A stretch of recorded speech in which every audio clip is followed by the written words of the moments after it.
कि और सारे लोग अगर ये वो सच भी बोलता हूँ लड़का, वो डायरी में लिखा हुआ है। कहीं ऐसा नहीं लग रहा कि उन्होंने तो शुभकरण चौधरी जो है उनका कहीं ना कहीं समर्थन कर दिया है। देखिए, मैं आपको बताऊं, शुभकरण चौधरी का तो समर्थन किया नहीं किया, लेकिन वो वसुंधरा जी के साथ उनका ठीक ठाक था। वो छोड़कर बिना कांग्रेस के चुनाव लड़ ले, जामनी जब्त हो जाए, मेरी तरह चुनाव लड़ ले गहलोत साहब।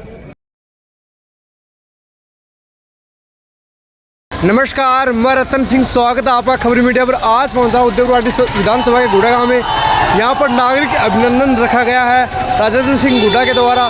चलिए यहां पर राजेंद्र सिंह गुड्डा से बातचीत करेंगे और चुनावी चर्चा को लेकर बात करेंगे।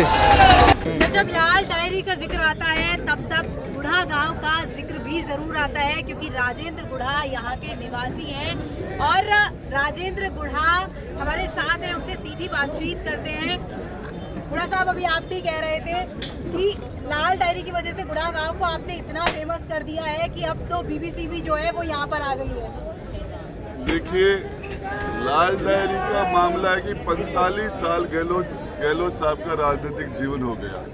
कभी उन्होंने इस तरह का जातिवाद का भाषण नहीं दिया। पहली बार उन्होंने कहा कि मैं माड़ी हूँ और माड़ी होने पर मुझे गर्व है, कैंडिडेट भी माली है, और माली शब्द का उन्होंने लगभग 20 बार उच्चारण किया। तो ये लाल डायरी का ही कमाल है कि उनको ये इस लेवल पर जातिवाद पर आना पड़ा।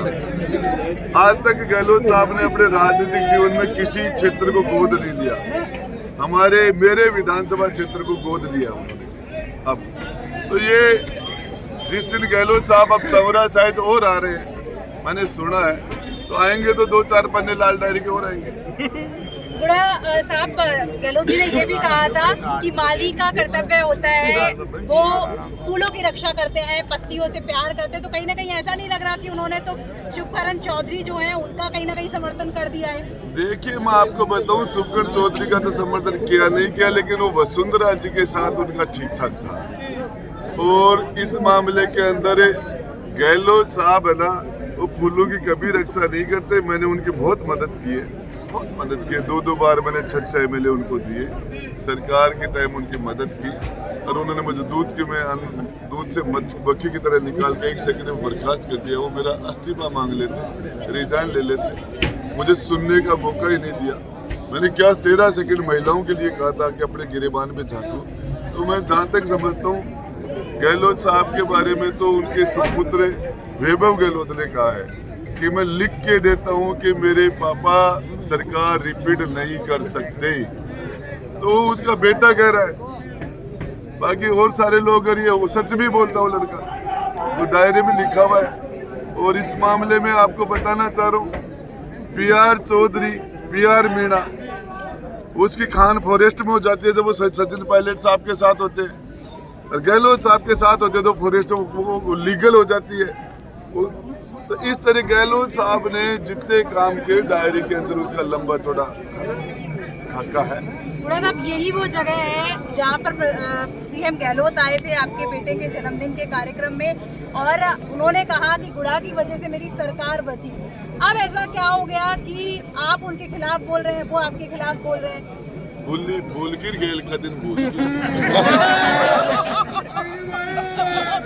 एक चीज यहाँ पर, जब मैं आई, मैं इलेक्शन कवरेज कर रही थी, मैंने लाल डायरी के बारे में यहाँ पर लोगों से बहुत पूछा, लेकिन लाल डायरी के बारे में तो पता चला नहीं चला। लेकिन एक चीज जरूर आई कि एक काला रजिस्टर जरूर है।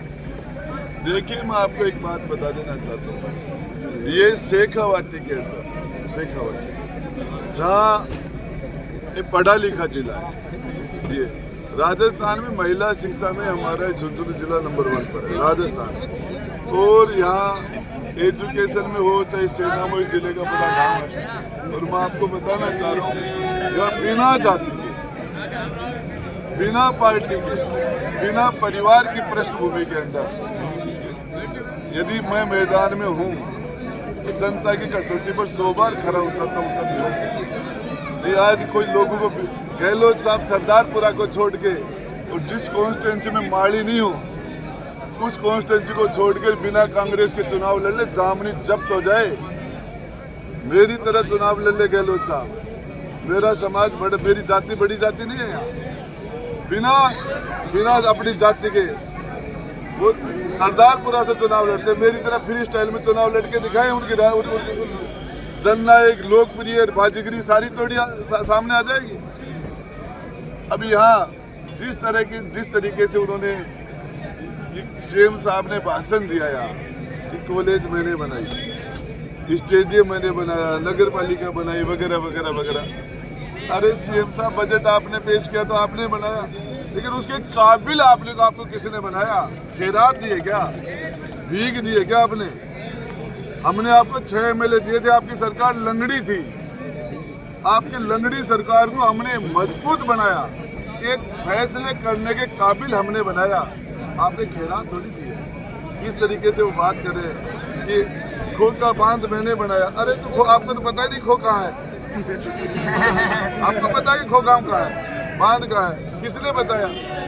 जिस तरीके से एक पार्षद का जो स्पीच होता वैसा स्पीच देके गए। आपने 6 MLAs की बात की, आप अलग हो गए और आप ही उन 6 को लेकर 5 को लेकर के आए थे। वो 5 तो कांग्रेस के हो गए, आप अलग हो गए। क्या पायलट के समर्थन में बोलने की सजा मिली? देखिए, गहलोत साहब को अपना विरोध सुनने की आदत नहीं है। उनके सामने कोई असहमति कर दे उसको वो बर्दाश्त नहीं। और गहलोत साहब को ये घमंड है कि राजनीति के अंदर मैंने अच्छों को पानी पिलाया भी है उन्होंने।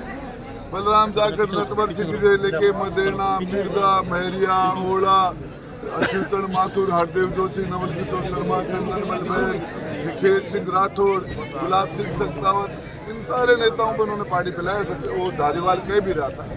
लेकिन आपको बताऊं, इस मामले के अंदर और उसी चक्कर में उन्होंने सचिन पायलट साहब के बारे में ये कहा कि उनका इलाज भी वो करना ही चाह रहे थे। लेकिन सच्चाई है कि किसी के साथ भी अन्याय होगा, किसी के साथ भी, कहीं भी, राजेंद्र गुड्डा उस अन्याय जहां हो रहा है उसके सामने खड़ा होगा। चाहे वो पायलट साहब के साथ अन्याय हो, चाहे वो किसी और के साथ हो। जब भी किसी के साथ अन्याय होगा, माता और बहनों के साथ दुष्कर्म की बात थी, राजस्थान पहले पायदान पर आ गया, मणिपुर की बात कर रहे थे, तो मैंने कहा कैसी बात करते हो, गिरेबान में झांक के देखो। किसी भी जगह यदि किसी के साथ अन्याय होगा तो मैं बोलूँ।